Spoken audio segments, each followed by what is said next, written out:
For today's tip, I'm going to be showing you how to remove black from your silver jewellery. I've got here an antique spoon which has been cut in half, and I'm going to use that just to show you this tip. So what you'll need are things that you can pick up from the grocery store: bicarb of soda, salt, aluminium foil and some hot water. Okay, so first of all, put the aluminium foil into a dish, pop in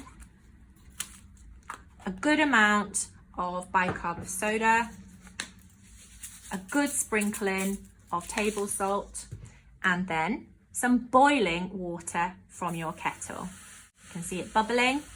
Pop inside your tarnished jewellery and leave it overnight. For some pieces that have been tarnished for some time, they might take a little bit longer. Just take them out, give them a scrub with your toothbrush and pop them back into a fresh solution. That should do the trick.